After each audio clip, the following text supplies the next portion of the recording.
Imagine this. You lock eyes with someone across the room. You don't know their name, their story, or even their personality. But your body reacts. Your heart races. A fire burns inside you. You feel a magnetic pull that makes no sense. Have you ever asked yourself this strange question? Why am I attracted to this person, of all people? Sometimes the attraction feels so irrational, so overwhelming, that it almost feels like magic, or fate, or even madness. Carl Jung had a different answer. It's not really about them. It's about you. Sexual attraction, Jung argued, is one of the most powerful mirrors of the human soul. The people who magnetize us are not random. They're reflecting back the parts of ourselves we've forgotten, rejected, or suppressed. Most people think sexual attraction is simple. We're told it's about biology, pheromones, or evolutionary instincts. Survival of the fittest. The best genes. Science says we're drawn to symmetrical faces, good health, and confidence because they signal strength and fertility. But if attraction were that simple, why do we often fall for the wrong people? Why are we drawn to those who hurt us, who destabilize us, who are utterly incompatible with us? Why do people cheat with someone they don't even like, or find themselves obsessed with a person they know is toxic? This is where Carl Jung changes the game. He says attraction is not just about the other person. It's about what's hidden inside you. Desire is a message from your shadow. Carl Jung described the shadow as the dark side of your personality. It's not evil in the cartoon sense. It's the collection of traits, impulses, and instincts you've repressed. Think of your personality as a house. In the living room, you keep the qualities you proudly show the world: kindness, intelligence, discipline, confidence. But in the basement, that's where you lock away the parts you don't want anyone to see. Your anger, your lust, your jealousy, your wildness, your cruelty. You pretend they're not part of you. But Jung says they are. And they don't just disappear because you suppress them. They live on in your unconscious, and they sneak out in moments you least expect. Sexual attraction, Jung believed, is one of the strongest ways the shadow makes itself known. Let's make this real. Imagine you're someone who's responsible, organized, and cautious. You pride yourself on being stable. Suddenly, you find yourself overwhelmingly attracted to someone reckless, impulsive, and wild. Your mind says, "This makes no sense. They'd be terrible for me." But your body says, "I want them." Why? Because they carry a part of you that you've buried. Their wildness is your wildness. Their recklessness is your recklessness. Their danger is your danger. Sexual attraction, Jung says, is often your shadow calling out. Here I am. You've locked me away, but I'm still alive inside you. And I'll come back, through desire. This is why so much attraction feels forbidden. We're not always drawn to what's good for us. We're drawn to what completes us, even if it scares us. Think about how often people are attracted to the opposite of what they claim to want. The disciplined man who craves the wild woman. The innocent woman who craves the dangerous bad boy.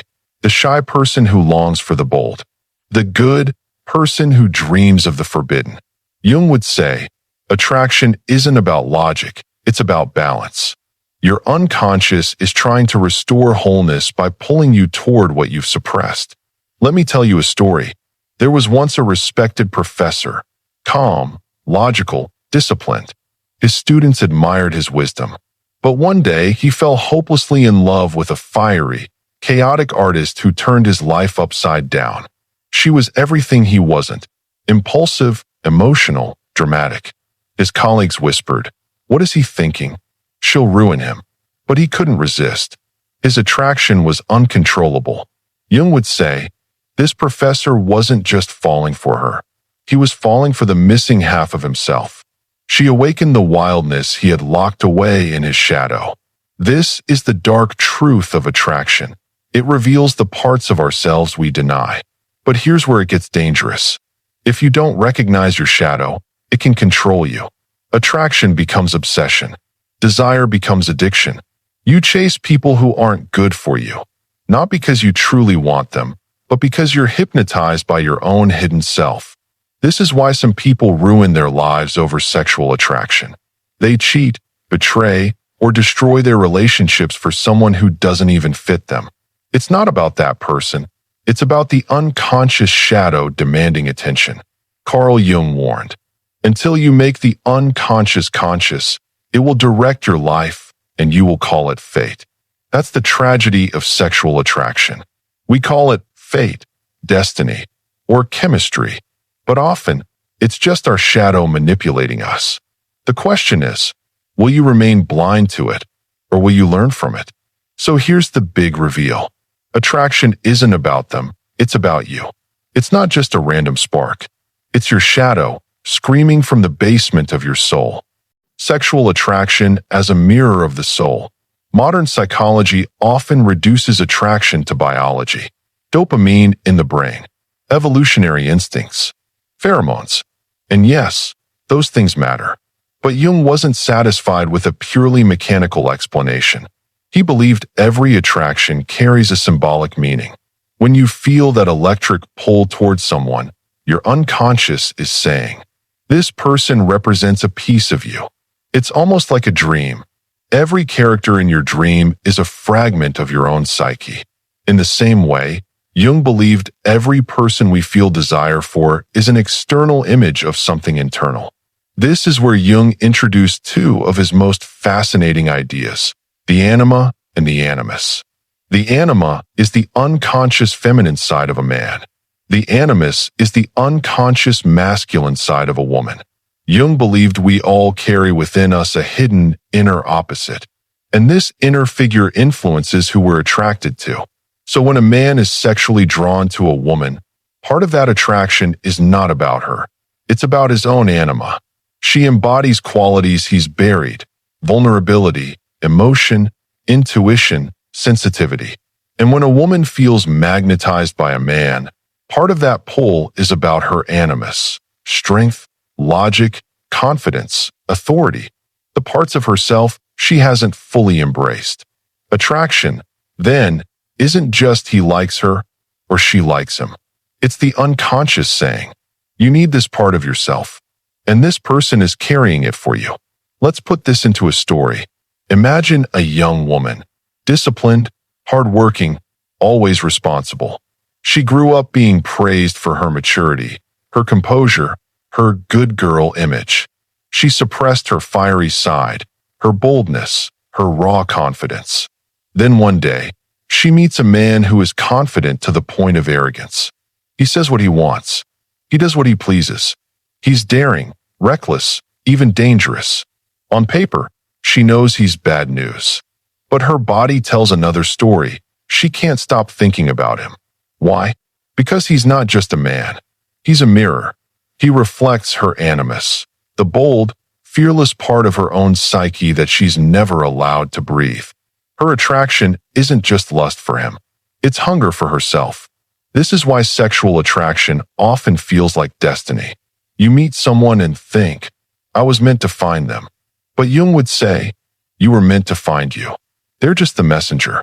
Attraction becomes so powerful because it isn't just about the other. It's about restoring wholeness.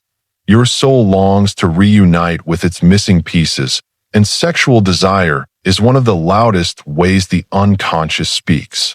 But here's where it gets tricky. Jung warned about projection. When we're attracted to someone, we often project our own unconscious qualities onto them. We don't see them as they are. We see them as the symbol of what we're missing. That's why love, especially at first sight, can feel like an illusion. We're not really in love with them. We're in love with the parts of ourselves they represent. This explains why people sometimes fall out of love so suddenly. Once the projection fades, they realize the person was never who they imagined. They were simply carrying a mirror. Think about how often people say, "They changed. They're not who I thought they were." The truth is, they didn't change. Your projection faded. What you loved in them wasn't them. It was your shadow, your anima, or your animus shining through them. This is why attraction can feel intoxicating at first and disappointing later. It's why passion burns hot, but can also vanish without warning. because what you were chasing wasn't always real. Jung's message: if you don't recognize projection, you will confuse your own unconscious desires for another person's essence. Let's go back in history. Many poets, artists, and philosophers were obsessed with muses, women they idolized, worshipped, and desired.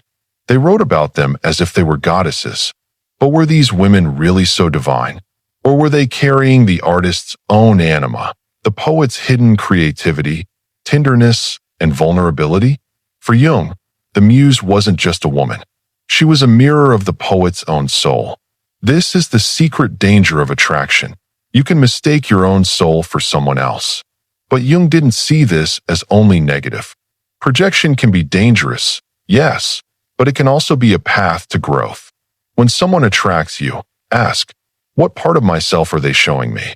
If you integrate that trait, you reclaim power. The shy person who falls for bold people needs to awaken their own courage. The rigid person who craves wild lovers needs to embrace their own chaos. The cold intellectual who burns for passionate partners needs to reconnect with their emotions. Sexual attraction, then, becomes a spiritual teacher. So here's the shocking truth. Sexual attraction is not about the other person. It's about you. The ones who set your soul on fire are not just lovers. They're mirrors. They're carrying the pieces of you that you've lost. But what happens when we ignore this truth? When we blindly follow attraction without understanding it? That's when desire turns destructive. Obsession, infidelity, toxic love. In the next part, we'll enter the darker territory. Jung's warning about the dangerous side of sexual attraction and why desire can become the very force that destroys us. Desire can feel like fire, warm at first, beautiful, alive, but left unchecked, it can burn down everything you've built, your peace, your relationships, even your sense of self. Carl Jung warned us, sexual attraction is not just a force of pleasure, it's a force of danger. When we fail to understand the unconscious powers driving it, attraction can become obsession, love can turn toxic, and desire can become the very chain that enslaves us. So let's step into the shadows and face the darker side of attraction. Have you ever known someone who was consumed by attraction? They couldn't eat, couldn't sleep, couldn't think of anything else. Their life revolved around one person, someone they barely even knew. This is not romance. This is obsession. Jung believed this happens when the shadow takes over. The unconscious sees in the other person the very qualities we've lost, and instead of recognizing them as our own, we worship them in the other. The danger? You lose yourself. You live for them. And when they leave, or when they fail to match your fantasy, you're left broken. One of Jung's greatest warnings was against inflation, mistaking our projections for reality. When we project our shadow, or our anima/animus, onto someone, we don't see them clearly. We see a fantasy. That's why new love feels like a drug. We're intoxicated, not by the other person, but by our own lost self shining through them. But here's the tragedy. Nobody can live up to that illusion. When reality sets in, the dream shatters. And what was once divine desire can twist into anger, bitterness, or even hatred. This is how attraction turns dangerous, when we confuse projection for truth. Let's go back in history. A powerful king, married, respected, feared, yet he falls for a common woman. His attraction is instant, overwhelming, uncontrollable. He risks everything for her, his throne, his marriage, his empire. Was she truly worth all that? Or was she a mirror, holding the parts of himself he had repressed under the weight of duty and power? Jung would say, the king was not simply in love with her. He was in love with his own shadow.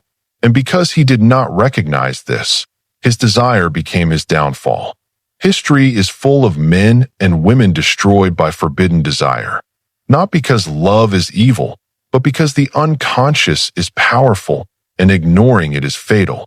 This is why so many people fall into toxic relationships. We think, why am I so drawn to someone who hurts me? The answer lies in the shadow. When we don't integrate our unconscious traits, we keep seeking them outside, and often they appear in destructive ways. The person who represses anger might be drawn to partners who explode with rage. The person who represses wildness might be drawn to partners who live recklessly. The person who represses vulnerability might be drawn to cold, unavailable lovers. The unconscious doesn't care about happiness. It cares about wholeness. And until we face it, it will keep dragging us toward partners who force us to confront what we've buried, even if it destroys us. Ever wonder why forbidden love feels so powerful? Affairs, taboo desires, the wrong person. They ignite a fire that feels impossible to resist. Jung would say, it's because the forbidden carries the shadow. The very things we're told we shouldn't want are often the things we repress the hardest. And what we repress returns with double force. That's why attraction to the forbidden can feel like destiny. It's the unconscious, demanding recognition, but given blindly, and it can ruin lives. Here's the real danger. If you deny your shadow, it doesn't disappear. It grows stronger in the dark, and it will find ways to express itself through obsession, compulsive attraction, or destructive choices. Jung called this possession by the unconscious. When it happens, you're no longer choosing your desires. They're choosing you. This is why people say, I don't know what came over me, or I knew it was wrong, but I couldn't stop myself. That's the shadow in control. That's the unconscious taking over the wheel of your life. Imagine a priest, devoted to purity, discipline, and control. He spends years suppressing desire, avoiding temptation, denying his sexuality. But one day he meets someone. A single glance, and everything he's repressed floods back in a tidal wave. He becomes obsessed, consumed, reckless. The shadow he denied has now taken its revenge. The very qualities he tried to bury have risen, and they demand to be lived, even if it destroys him. This is Jung's warning. What you repress will one day possess you. So is attraction bad? No. Jung never said desire was evil, but he said desire is dangerous when unconscious. When we are blind to our shadow, we mistake obsession for love, projection for truth, destruction for destiny. Desire is a fire. Handled with awareness, it gives warmth, passion, and creativity. Handled blindly, it burns everything to ashes. So far, we've seen the shadow of desire, the mirror of attraction, and the dangers of repression. But Jung didn't stop at warnings. He gave us a path forward. In the final part, we'll uncover Jung's solution, how to integrate your shadow, reclaim your missing parts, and transform sexual attraction from a destructive force into a guide toward wholeness. Because sexual attraction, at its core, isn't just dangerous, it's a map to the soul. We've seen how sexual attraction can be dangerous, obsessive, even destructive. But Jung would never leave us there. For him, the unconscious wasn't an enemy. It was a teacher, a guide, and desire, the fire that burns in every attraction, wasn't meant to destroy us. It was meant to wake us up. The truth is this: sexual attraction is not just about the other person. It's about you. It's your soul pulling you towards something you've lost, something you've hidden, something you need to reclaim. But only if you're brave enough to face it. Jung often used the metaphor of alchemy, turning lead into gold. Attraction, in its raw form, is lead. Heavy, dangerous, primitive. It can drag you down into obsession. But if you confront it, if you reflect on it, if you learn from it, suddenly that same energy becomes gold. Imagine the raw power of sexual attraction not wasted on toxic relationships or fleeting obsessions, but transformed into creativity, confidence, and self-discovery. This is Jung's great insight. Eros, the energy of desire, can destroy you, or it can build you into someone new. The first step, Jung said, is to meet your shadow.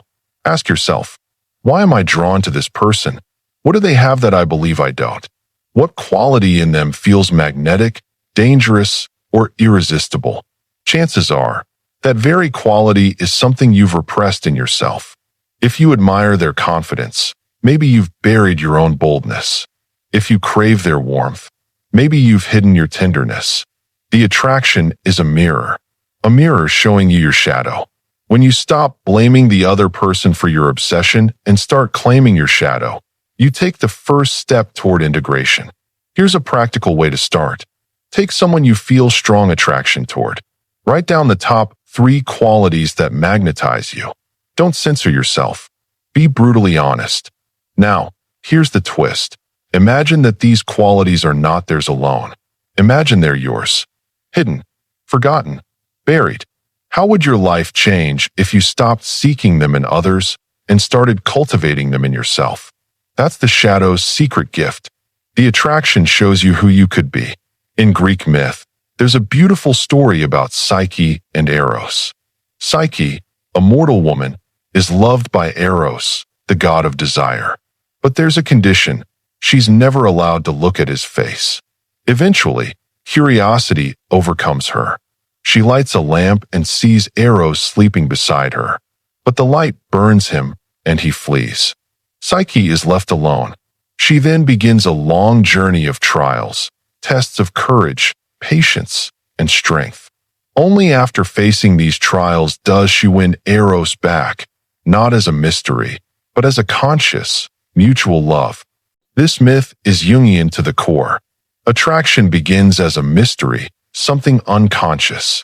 But if we dare to look, if we face the trials of self-discovery, attraction transforms into something real, a love based on wholeness, not projection. Another Jungian key is sublimation, transforming sexual energy into creative and spiritual energy. Artists, musicians, inventors, they often speak of being inspired by a muse. But Jung would argue, the muse isn't just the other person. It's the sexual energy itself, redirected into creation. Think of Michelangelo painting the Sistine Chapel, or poets writing verses to their lovers. Desire fuels art. Attraction becomes expression. Instead of consuming, it creates. This is one of Jung's boldest insights. Sexual attraction isn't only about union with another body. It's also about union with your own creative soul. The ultimate Jungian goal is individuation, becoming your fullest, most authentic self. Attraction, with all its intensity, is one of the greatest forces pushing us toward this goal. Because every attraction says, here is a part of you that you've lost. Here is what you need to reclaim. When you integrate that quality, when you make it your own, you no longer chase people to complete you. You walk into relationships whole. And here lies the real secret. True love can only exist between 2 whole people. Otherwise, it's not love, it's projection. Consider the story of a woman who always fell for emotionally unavailable men. Each time, she was hurt. Each time, she asked, why do I keep attracting the same type? Through Jungian analysis, she realized she had repressed her own independence. She was unconsciously drawn to men who mirrored that independence, men who didn't need her. When she claimed her independence, built her career, cultivated her freedom, she no longer chased unavailable men. Instead, she met a partner who matched her wholeness. The obsession wasn't random. It was a map. And once she read it, her life changed. This is Jung's ultimate reframing. Desire is not a curse. It's a teacher. It shows you your wounds. It reveals your shadow. It pushes you to grow. Yes, it can destroy you. But if you face it with awareness, it becomes the very thing that saves you. So let's return to the question we started with. Why does sexual attraction feel so overwhelming, so consuming, so magnetic? Because it's not just about the other person. It's about you. It's your unconscious whispering. Here is your shadow. Here is your power. Here is your chance to grow. Jung's wisdom is this. Don't fear attraction. Don't deny it. Don't lose yourself in it. Instead, transform it. Use it. Let it reveal who you are meant to become. In the end, sexual attraction is not just about falling for someone else. It's about falling into yourself, finding the gold within the lead, the light within the shadow, the wholeness within the chaos. And when you do, love is no longer obsession. It is freedom.